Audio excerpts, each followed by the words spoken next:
രാഹുൽ ഗാന്ധി അതുപോലെ തന്നെ വയനാട്ടിൽ മത്സരിക്കാൻ വരുന്നു. ഈ വാർത്ത കേട്ടപ്പോൾ എന്താ തോന്നി? ശരിക്കും ഞാൻ വയനാട്ടിൽ ഇവിടെ എനിക്ക് ഹൈബിക്ക് ആക്ച്വലി നമ്മൾ തൃക്കാക്കര മണ്ഡലമാണ്. ഹൈബിക്ക് വോട്ട് ചെയ്യാൻ പറ്റിയിട്ടില്ല. എറണാകുളത്താണെങ്കിലും മണ്ഡലം തൃക്കാക്കരയാണ്. അപ്പോൾ ഹൈബിക്ക് വോട്ട് ചെയ്യാൻ പറ്റുക എന്നുള്ള എക്സൈറ്റ്മെൻറ്റ് എനിക്കും ഹൈബിക്കും ഉണ്ട്. ബിക്കോസ് ഹൈബിയും ആദ്യമായിട്ടായിരിക്കും ഹൈബിക്ക് വോട്ട് ചെയ്യണം.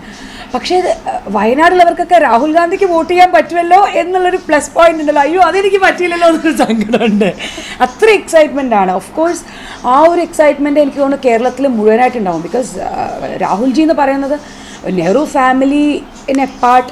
എനിക്ക് ഹൈബി പറഞ്ഞിട്ട് കൂടുതൽ രാഹുൽജി എന്ന് പറഞ്ഞൊരു ലീഡറിനെ അറിയാൻ പറ്റും. കാരണം പലവരും ഒരു ഇടക്കാലത്ത് എനിക്ക് തോന്നുന്നു ഒപ്പോണൻറ്റിൻ്റെ ഒരു പ്ലാൻഡ് പൊളിറ്റിക്സ് ആയിരുന്നു. രാഹുൽജി അങ്ങനെയാണ് ഇങ്ങനെയാണെന്നൊക്കെ പറഞ്ഞു.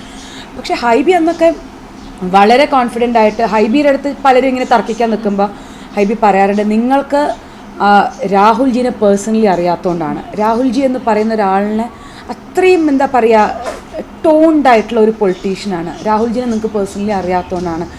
എനിക്ക് തോന്നുന്നു ഹൈബിക്ക് ഒരുപാട് ട്രാവൽ ചെയ്യാൻ പറ്റുകൊണ്ട് കുറേ കാര്യങ്ങൾ എനിക്ക് തോന്നുന്നു ഹൈബി രാഹുൽജീനെ ക്ലോസ്ലി ഫോളോ ചെയ്യാൻ വേണ്ടിയിട്ട് നോക്കിയിട്ടുണ്ട്. രാഹുൽജി വായിക്കുന്ന പുസ്തകങ്ങളാണെങ്കിലും രാഹുൽജിയുടെ ഐഡിയാസ് ആണെങ്കിലും സംസാരിക്കുന്ന രീതിയാണെങ്കിലും എല്ലാം ഹൈബീനെ വളരെയധികം ഇൻഫ്ലുവൻസ് ചെയ്യുന്നു.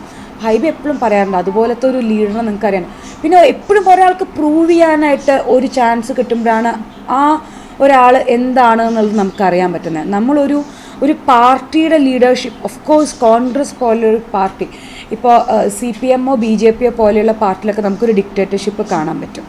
ഇപ്പോൾ BJP-യിൽ ഒരു ലീഡർ മോഡി അല്ലെങ്കിൽ അമിത്ഷാ, ഇവർ രണ്ടുപേരുടെ ഉള്ളിലാണ് ആ പാർട്ടി. CPM-ലാണെന്നുണ്ടെങ്കിൽ അവരുടെ നേതാക്കന്മാർ 1-2 പേര്. അതിൻ്റെ ഉള്ളിൽ അവരുടെയാണ് ഫൈനൽ ഡിസിഷൻ.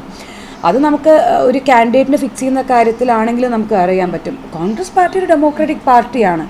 അത് ഒരുപാട് ലീഡേഴ്സിൻ്റെ അടുത്ത് ചർച്ച ചെയ്ത് എല്ലാവരും ഉൾക്കൊള്ളിച്ചുകൊണ്ടാണ് കാൻഡിഡേറ്റ്സിനെ പോലും നമ്മൾ തീരുമാനിക്കാറ്. അപ്പോൾ എപ്പോഴും അതുമൊക്കെ നമുക്കൊരു ഡിലേ വരാറുണ്ട്.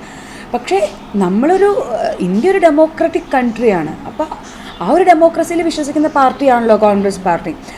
അപ്പോൾ അതിന് പ്രൂവ് ചെയ്യാനൊരു ചാൻസ് രാഹുൽജിക്ക് ആസ് സച്ച് ഒരു പ്രധാനമന്ത്രിയൊക്കെ ആയിട്ട് വരുമ്പോഴാണല്ലോ ഒരാളുടെ കഴിവ് നമുക്കറിയാൻ പറ്റുന്നത്. കോൺഗ്രസ് പാർട്ടിയിൽ ഒരിക്കലും രാഹുൽജി മാത്രം എടുക്കുന്ന തീരുമാനങ്ങളല്ല, ഒരുപാട് ടോൾ ലീഡേഴ്സ് ഉണ്ട്. അപ്പോൾ അത് വെച്ചുകൊണ്ട് മാത്രം നമുക്ക് രാഹുൽജിനെ ജഡ്ജ് ചെയ്യാനായിട്ട് പറ്റില്ല. ഓഫ് കോഴ്സ് ഒരു PM ആയിട്ട് വരുമ്പോൾ ആ ഒരു എന്തൊക്കെയെന്ന് പറഞ്ഞു കഴിഞ്ഞാലും ഒരു നോളജ് രാഹുൽജിക്ക് വേണമെങ്കിൽ സെക്കൻഡ് ടൈം UP ആയിരുന്നപ്പോൾ പ്രൈം മിനിസ്റ്റർ ആവായിരുന്നു.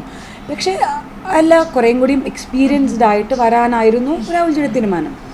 ആ ഒരു തീരുമാനം വളരെ കറക്റ്റായിട്ടുള്ളൊരു തീരുമാനമാണെന്നുള്ളത് അടുത്ത് വരുന്ന ഗവൺമെൻറ്റിൽ നമുക്ക് ഓഫ് കോഴ്സ് കാണാൻ പറ്റും. വാർത്തകൾ ഉടനടി അറിയാൻ top news Kerala YouTube channel subscribe ചെയ്ത് ബെല്ലൈക്കൺ അമർത്തി ലൈക്ക് ചെയ്ത് ഷെയർ ചെയ്യുക.